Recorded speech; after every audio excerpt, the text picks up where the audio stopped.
Welcome to The Brain Game Changer, where heartfelt stories, awareness and education can change the game.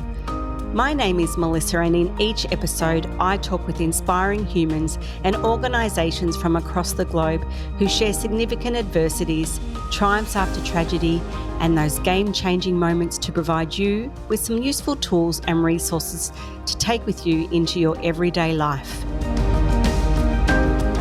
In this week's episode, I had the wonderful pleasure of speaking with award-winning author, renowned rock climber and mountaineer, Paul Pritchard. Winner of the 2018 Australian Geographic Spirit of Adventure Award, Paul talks about growing up in the UK and how the opportunity a teacher gave him to try rock climbing led him on a global adventure. A new fatal accident, extensive rehabilitation, Paul has defied all the odds, and his story of human determination and survival is an exceptional one. He has also become a keen speaker and advocate about disability. Let's get into the interview. Good morning, Paul, and welcome to the Brain Game Changer podcast. It is great to have you with us today. Good morning, Melissa. It's really great to be here too. So I'm just going to share with our wonderful listeners that Paul and I live in the same country. We just live in different parts, although you'll probably notice as the interview goes on, Paul has a very different accent to me, even though I'm very aware of his part of the world. I lived there for 15 years. But what I'm going to ask, Paul, which is I ask everybody at the start of the interview, we're just going to get a little bit of a backstory about where you grew up and what was life like for you growing up? Well, I grew up in Lancashire near Manchester, and it was very deprived. And I was born in the 60s, by the way, on the top of a quarry. My parents were going through a very messy divorce. And at about age 13, I went off the rails and I was setting the moors on fire and I was shoplifting. And I was still going to school. And in fact, one of the teachers in school took me rock climbing, and I felt like I was good at something for the first time in my life. And so that is how I found rock climbing, which I then pursued with a passion for the next 15 years until my accident, which I guess I'm going to tell you about soon. It must have been such a nice feeling, because growing up as a teenager is hard anyway. We're working out who we are, we're discovering the world around us, our hormones are going in all different directions, and you're going through quite a significant event in your home life. So it must have been such a game-changing moment for you when a teacher who took some effort into taking you to do something that's totally different from being in a classroom and just, working books. And it's lovely that you say that just sparked something in you. It gave you a new sense of purpose, a new sense of worth. From that moment, you loved climbing. So then how did you keep pursuing that practice? What did it involve for you? Well, I fell in with a group of climbers that I met, and my home life wasn't too hot, so I did move out early, and I moved to the mountains of Wales at age 17, and that's where there was just this whole community of climbers then, which were just doing crazy things. So I got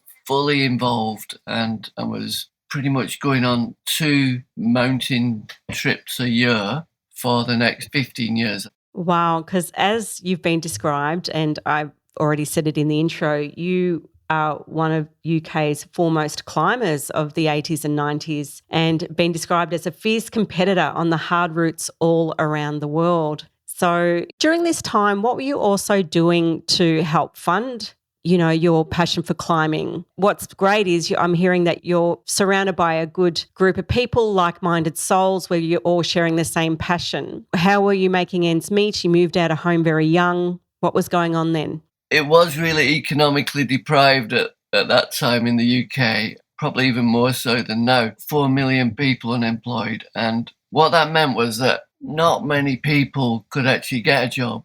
But that worked in the climbers' favour, because it just meant you could go climbing every day, pick up an unemployment check, which was £18 a week. Oh, bless. Really little money. But you could get £40 a week if you created your own business for a year. And so you had to make it work for a year. So I bought a slide projector with my grant and went around the country doing slideshows to climbing clubs or in pubs or universities. And that got me some money, and it really helped me.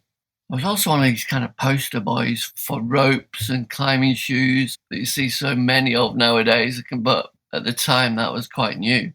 Or you could also get grants for going on expeditions from the Mount Everest Foundation. So even though I was dead poor, I was famous. That's brilliant. And also, well done for being brave and showing the courage. Like you say, it sounds like you're also very entrepreneurial and had that sort of drive in you from young, where even though, as you stated, the unemployment check wasn't a thriving prospect, you managed to turn lemons into lemonade, as they say, and the reputation was around of your climbing ability and how advanced and how phenomenal you were. So doing this, going around the country and shining your light of all your amazing climbing adventures, is this what sort of also spurred you on to write your first book in 1997 called Deep Play? And I'm just going to share with our listeners that Paul won the Boardman Tasker Award for mountain literature for this book. Yes, that book has become the book for mountain literature that defines the 80s and 90s. It was a collection of essays. I wrote a column for a magazine. So Deep Play was a collection of articles from the 80s and 90s. I've read a little bit of what you've written. You're a very good writer. You're very articulate and you take the reader on the journey with you. So it sounds like you already had that ingrained in you. It was already instilled in you from young. I think so, but I never read a book. I'm mildly dyslexic. I read books now and I've got an English degree, but growing up I never read. I guess I'm very imaginative. Very creative indeed. So with some of that prize money that you won as a result of your first book, Deep Play, the prize money sent you on your quest for further global climbing opportunities. And one of those was coming to Australia. Somewhere that was on your list to conquer was a place called the Totem Pole. And I'm just going to let our listeners know that it is located in the Tasman National Park, which is in Tasmania, and it looks like a sea stack and it's really popular amongst climbers. What was your interest in that climb in particular? I think it was me and my accident that made it popular. Oh, It just went ballistic then all over the place in the news. But a bit of history, it had its first free ascent in 1995. And so me and my partner Celia, we were trying to do the second free ascent of this, meaning climbing it up with your hands and your feet on the rock instead of pulling up on artificial aids. And so it was in the days before mobile phones. It was just me and her down there and saw this really wild cape. And I was right at the bottom of the totem pole. The totem pole sticks out of the sea. And it's so slender. It's 4 meters wide and 65 meters tall. So it's so slender that it sways slightly when you stood on top of it. oh gosh. And so I'm swinging right at the bottom, like a meter above the sea. And there's a halfway ledge, which is about the size of a sofa. That's where Celia was.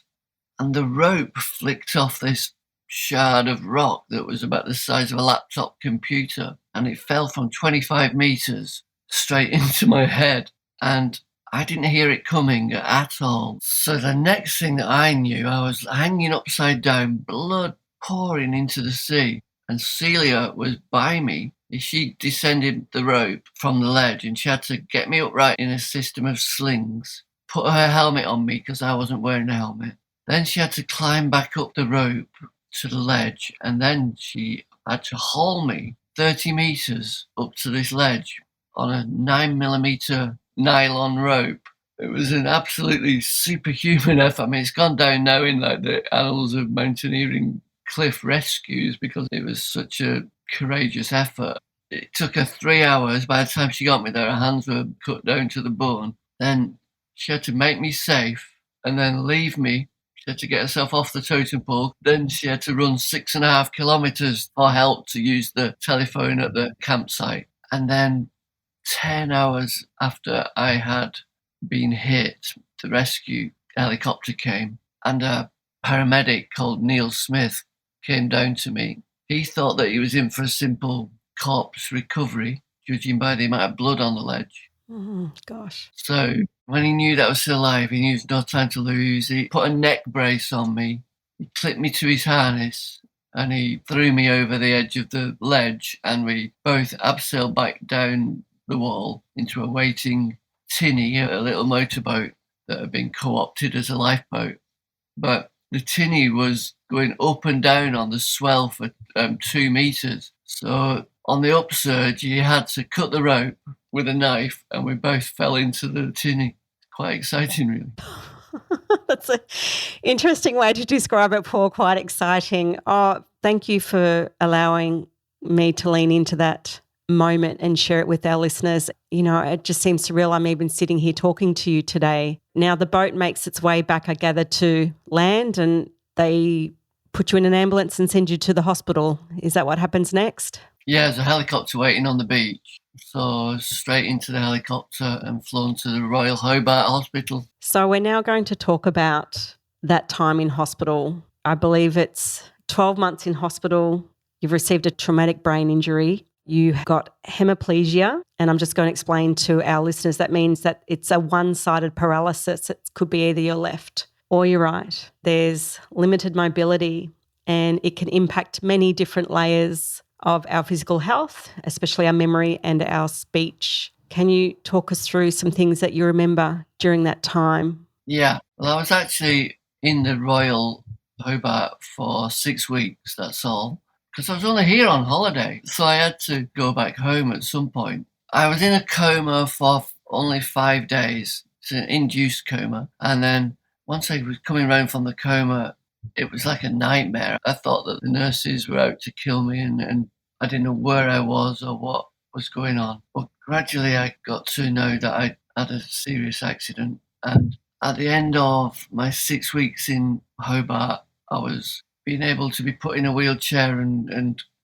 taken outdoors. I remember having my first ice cream at the Salamanca market, and it just feeling like absolutely sublime, you know. And then I was medevaced back to Liverpool Hospital, where I spent the next 12 months. When you say medevaced back to the UK, can you just describe to us what does that mean? So I was stable enough. I was a stretcher case still. So I took 11 seats on the plane.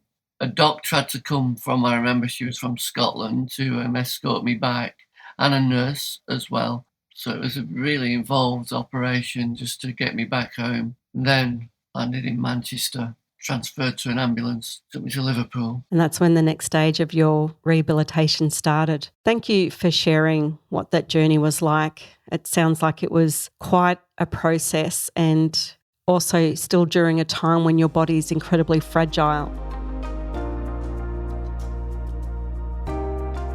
How was Celia through this time? And also, I'm sure it was such a shock for your family to hear this news as well. They must have been so relieved to see you, even though you were still in the condition that you were. They must have just been so grateful that you were still alive. Yeah, I mean, everybody thought they'd lost me.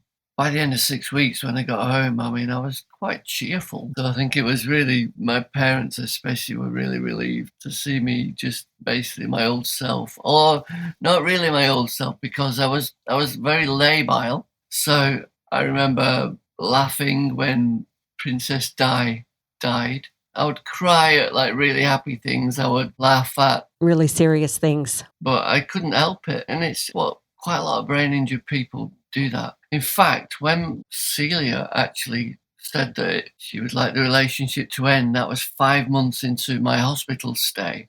And she told me whilst driving back, we had such an amazing journey. And it was like 7 years of really intense experiences. She was an amazing climber as well, so all over the world. And when she told me, I just couldn't help but break into hysterical laughter.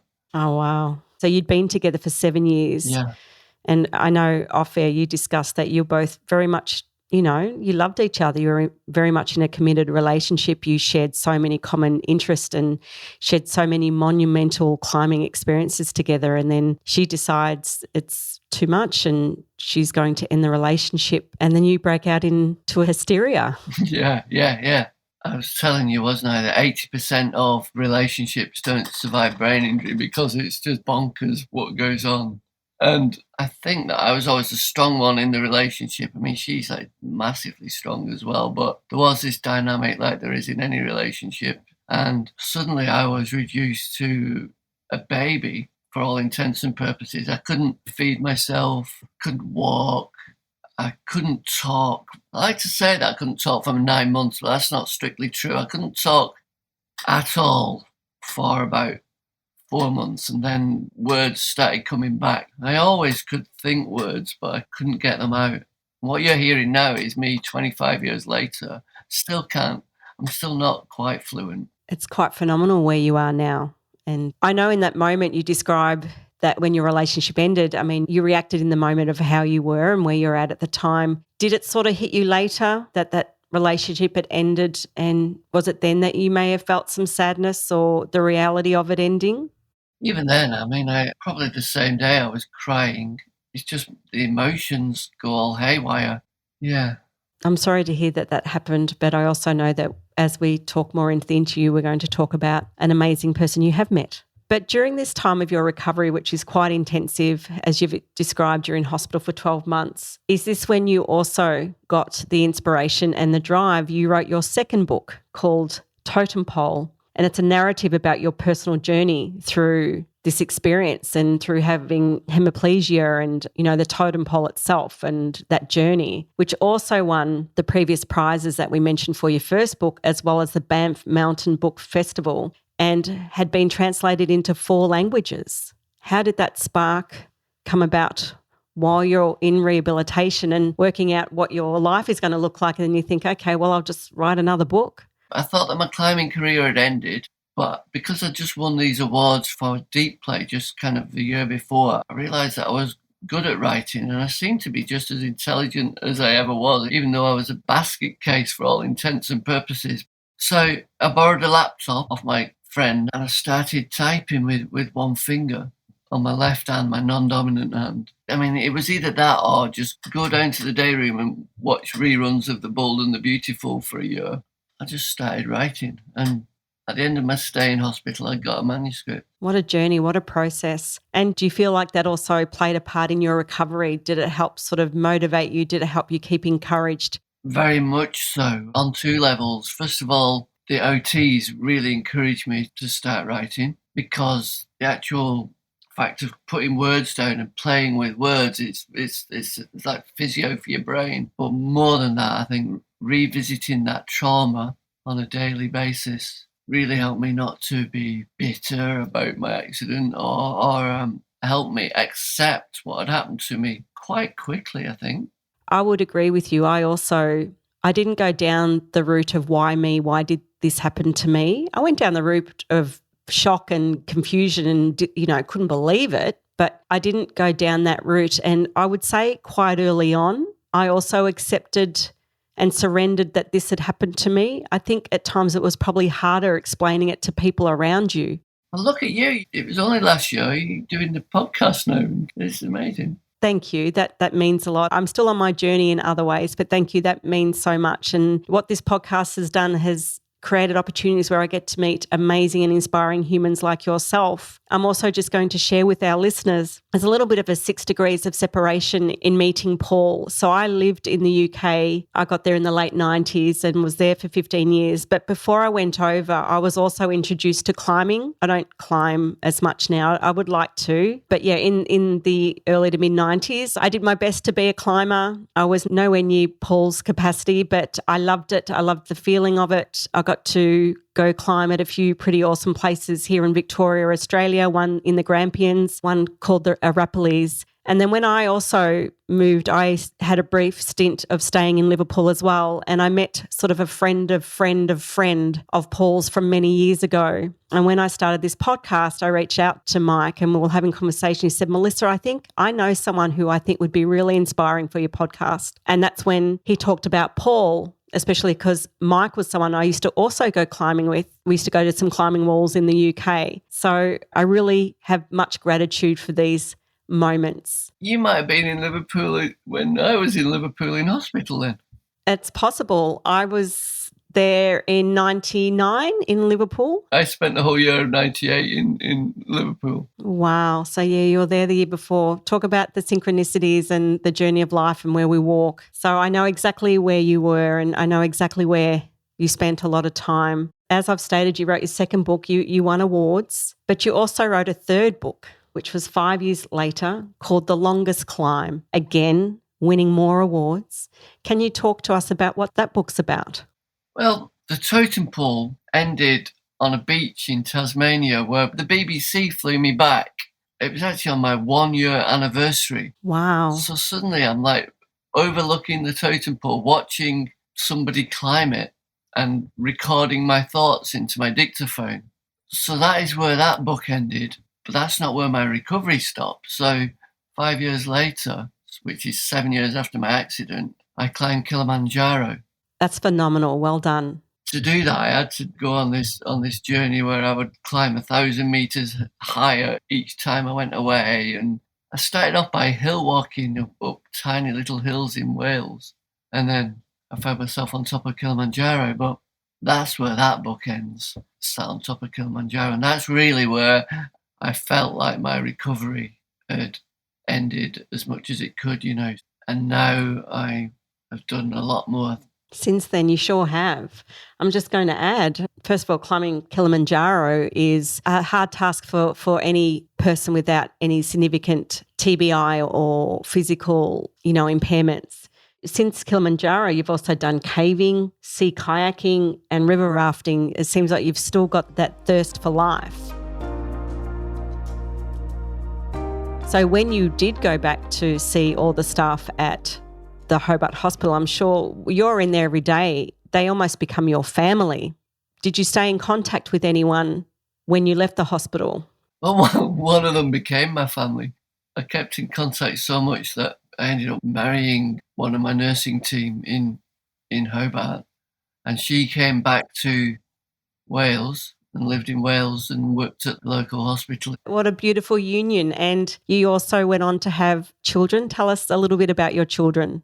We had 2 children. At that point, in the early 2000s, that region of Wales was more economically deprived than some regions of Poland, and we decided that we would move to Tasmania. So that's why I'm here now. And we started a family in Tasmania.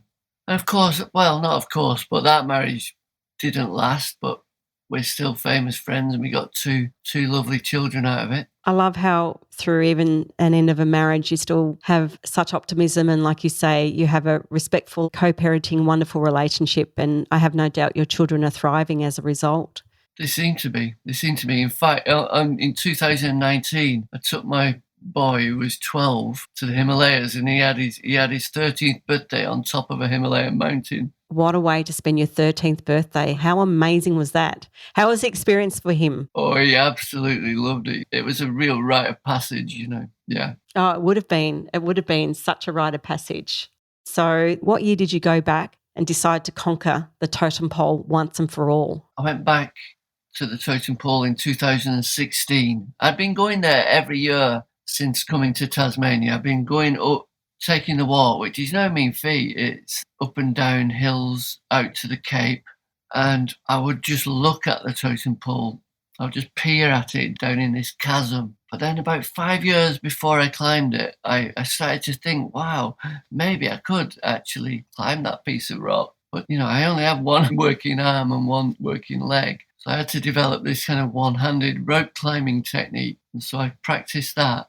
And eventually I knew that I could climb 35 meters, which is what you have to do, to the ledge, and then 35 meters above. And so in 2016, I climbed it. Steve Monks, who was the first free ascensionist of the totem pole, led me up it. And it was an absolutely amazing experience. I took the same swing that I took 18 years before that resulted in the rock falling on my head. And 25 meters higher, when I climbed up the rope 25 meters, I caressed the rock scar where the rock had actually fallen from. And that's when I realized it was the same shape as a laptop computer, kind of like a shard of rock, like an axe head or something. And then as I was clambering onto that ledge, this was really spooky. I swear that I could hear Celia screaming at me. She lives nowhere near. She lives in Scotland, but I swear that I could hear her screaming at me, "You're going to have to help me here if we're going to get you out of this," like that, And then after 126 one-arm pull-ups up that rope, it's like I clambered onto the summit in an 18-year loop or circle. What a poignant and significant moment in your life to finally conquer the place where you almost lost your life.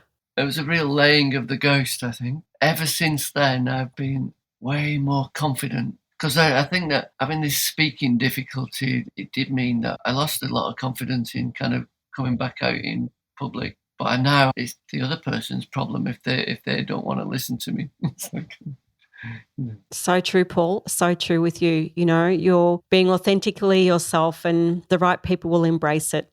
And as you say, you finally ticked off and successfully climbed the totem pole in 2016. This was also filmed as a documentary, I believe, and it was called Doing It Scared. And you've got a little bit of a cheeky sense of humour. You said it's a very scenic place to have a head injury, that's for sure. Have you seen it? Have you seen that doing it? I've watched a little bit because I think you mentioned when we spoke off air, you mentioned it. So I did a little bit of research on it. And that's one thing I also said to Mike when I told him I was interviewing you. And I said, even the short period of time that I've got to speak with you, I said, I can already tell he's got a good, cheeky, dry sense of humour. And I admire that. Thanks. That film touched people's hearts. And I've made like 10 or 12 films, but that one really touches people, and so I still show it all the time to audiences. I just did 3 workshops for Parks and Wildlife in Tasmania, and they really got a lot out of it. There is so much power through storytelling, through film, and through people sharing their personal experiences that, as you say, it does touch people, it does resonate with people, and it does inspire people.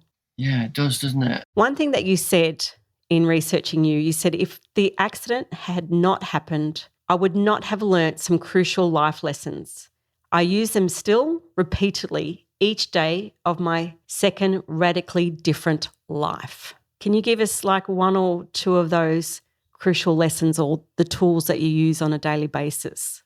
I still fall over quite a lot. I only had stitches out a couple of weeks ago from my head. So it's this strange mixture of determination to keep going, but also patience to be able to just sit back and let yourself heal again. And like for 25 years, it shaped me into this totally different person where I feel that I've got something to teach. You certainly have. I think that it all comes with accepting your situation. I mean, radically accepting it. Like I got attacked a few years ago now in a disabled hate crime where a fella came across the road and punched me round the head and my head hit the pavement. The guy ran off. A passerby helped me to my feet. I was actually taking my kids down to a matinee performance of Wind in the Willows at a local theatre. And there's nothing else that I could do except think,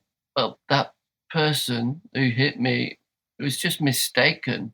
He's just a mistaken, confused individual. It's not his fault. And so that kind of level of acceptance I'm talking about, First of all, I'm sorry to hear that happened, but your mindset and your attitude through challenging moments like that is quite something. You certainly have got something to teach us and so much more to teach us. It's very difficult because of my speech, but that's why I write.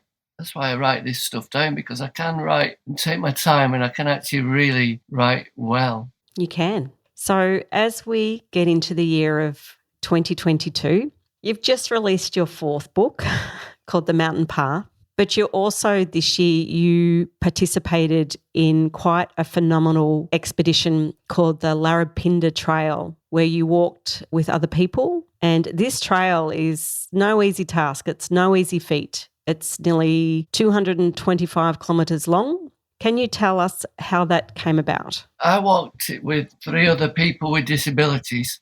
A guy with cystic fibrosis who has only 38% lung function. There's a woman with stage 4 lung cancer, and another brain injury, a fellow with brain injury who is very strong and has use of all 4 limbs, but he's got a really shocking short-term memory that he can't remember where he puts stuff all the time, just like constantly, and can't think what he wants for breakfast and stuff like that. Anyway, so I've always got this idea that for disabled people to be included in society, they've got to be out there all the time in the media and in the news, and just doing stuff, not because they're an inspiration, but just because that's what normal people do.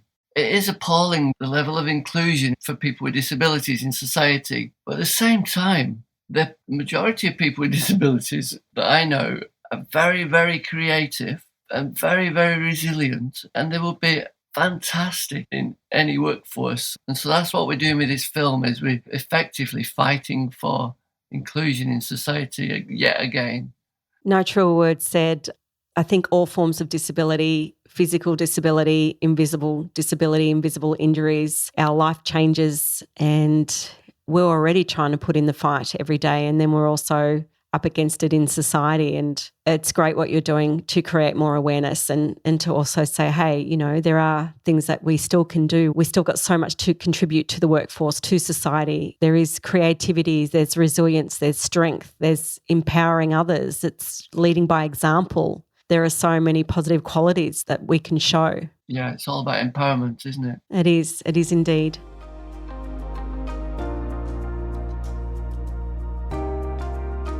You've just finished this amazing trail in 2022. You've got your lovely children, and even though your marriage didn't work, you have met a lovely partner who you've been with for the last 10 years, and I got to meet her briefly online. She seems really wonderful. Can you tell us how you met Melinda? Yeah, we met at the school gate because we both got children in the same grade.